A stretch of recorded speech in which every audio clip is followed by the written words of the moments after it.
This is a dark one out of Long Island, and it's not about Rex Heuermann, believe it or not, but it is about body parts being found. A routine morning walk turned into a scene of horror for a group of teenagers in Long Island's Southards Pond Park as they stumbled upon a severed arm on Thursday morning. Not something you normally, come across by itself. Ensuing investigation uncovered even more disturbing findings, prompting authorities to launch a search for the identities of the victims or their parts. The initial discovery made by a student on her way to school around 8:40 a.m. led to a swift response. After the student's father called 911, Suffolk County police descended upon the scene, initiating a thorough search of the area that revealed additional remains, including a severed head and a leg belonging to a man. Okay, head, again, arm, can I and just leg of bring a this woman. up for a second? Yeah. Okay, maybe I'm not the most ambitious person in the world, and I'm always looking for the easy way out on things, but that's a lot of work. Are people cutting people up in these murders more commonly now because everybody's like really out of shape? It's like, nope, like the murders of the days of old, we could haul that body around. Now it's like we got to compact it, or I don't know. But there's so many cases where this seems to be happening. You know what? I've already worked out for today, okay? I've already done my 20 minutes. My rings are closed on my Apple Fitness app. I'm done, So you'd be good carrying a body around, is what you're saying. No, you wouldn't be one to chop it up. That's more activity that I just... I'm all about it, but man, once I've put in my work for the day, we're done. There's also a head, arm, and a leg of a woman that they found. Authorities believe the bodies were recently dumped, possibly mere hours or a day before their discovery, and likely by someone in a vehicle. Scattered locations of the remains within the park suggest the victims were killed elsewhere before being discarded at the scene. According to Suffolk County Homicide Squad detectives, a right arm found on the eastern side of the park, approximately 20 feet from the original discovery of the left arm, bore tattoos and belonged to a man, providing evidence to the ongoing investigation. However, no tattoos were found on the arms of the female victim. Authorities are working to try and piece together the events, no pun intended, leading to this gruesome discovery. The search for additional body parts continues. Suffolk County Medical Examiner's Office is conducting autopsies to determine the cause of death and assist in identifying the victims. This is like a warning sign is what it is. It was a warning to somebody. It was a message is what it was. You think so? I do, and I think it's probably gang related. I've seen rumblings on this of it being possibly connected to MS-13. I mean, this is what you see a lot of in Central America when it comes to this group. They do this sort of shit. I'm looking at a picture of the severed arm right now. I can't believe that I'm seeing it. It's on the New York Post website. Really? They've got some of it pixelated and some of it not. They've got the tattoos visible. Yeah. You can see like red at the where the bicep would be. Yeah. Where there's blood.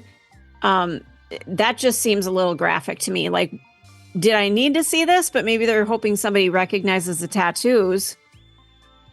Ugh. Yeah, I'm going to guess this is some sort of a sign that someone is trying to give to somebody or a group of people. And, I think a lot more will be determined once they determine who these bodies of these people are, if we ever find that part out. But so when these groups target people, are they targeting people who are in the gang to say, like, don't screw with me? Or do they just pick random members of the public? A lot of times they'll take family members of the gang member. Ew. As a message. They're not going to take the person out. The gang, I mean, they will sometimes, but unfortunately, the reality is more so it will hurt. They try to hurt that person far more by hurting people they care about that are completely unrelated, completely unconnected. And then that's what they're doing to give their whatever, show their strength, show their sign. Yeah, their signal. Jesus. That's frightening. But, it also brings up these poor people in Long Island, as if they haven't dealt with enough. Like, maybe they've got great restaurants and dead bodies all over the place. It's just, that's what you get in Long Island. I don't know. I've never been there. There's people in Long Island right now listening going, it's not dead people in good restaurants all the time. It's more dead people than it is good restaurants. I was going to say, I can't think of one restaurant, but I'm sure there are some. But... I've seen a lot of Kitchen Nightmares episodes that take place on Long Island. Yeah.